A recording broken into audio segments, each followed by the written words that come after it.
This week on the Maverick Podcast, Chris Delamo from RedPillPhilosophy.com joins the show to talk about the leftist propaganda in the new Star Wars movie, the feminist cult, modern education, just how broken it really is, and so much more. It's all because of the bankrolled, feminist, divide-and-conquer George Soros-backed strategy to drive a wedge between men and women. Look at the 50s. Look at how women... In my opinion, women were much happier in that era than they are now. Well, there are studies. I mean, you've probably heard of them. And there's one study. I think it's called maybe called the gender equality paradox or something like that. And it just talks about how women over the past 30 or so years, more or less in sync with the modern feminist movement, have become significantly less happy. And yeah, I mean, I think that a lot of women were very happy back then. And if you want, to me, like, we can take something like 50 Shades of Grey, for example. The book is a global phenomenon. The movie, global phenomenon, over 100 million copies sold. Last time that I checked, like 6 months ago, probably 125 million sold now.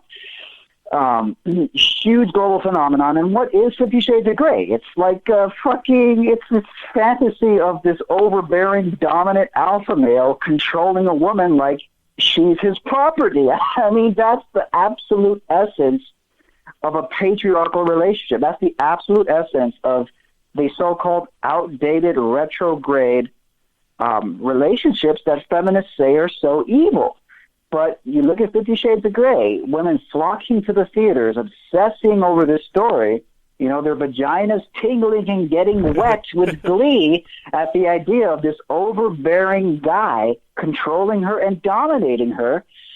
To me, the hysteria towards 50 Shades of Grey is just one anecdotal piece of proof showing you what many women prefer in their interactions with men.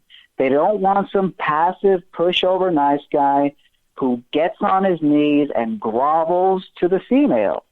They want a man who takes charge and leads the way.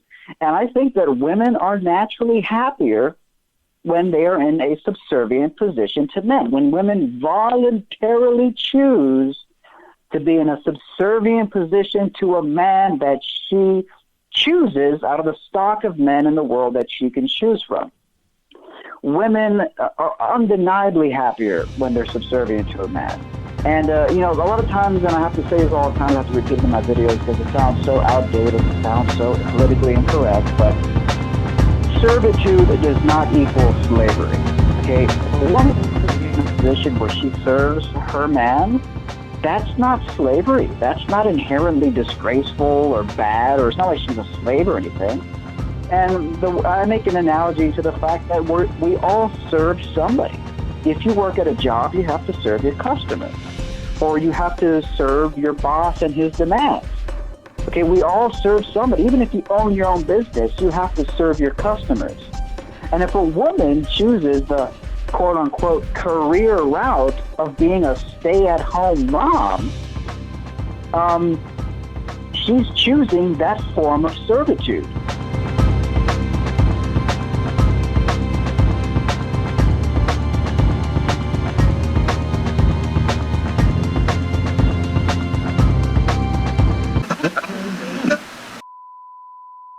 Fight back against YouTube censorship by supporting me on Patreon. You'll also get access to exclusive, never-before-seen videos and other perks like monthly Google Hangouts with me, free books and t-shirts, and more.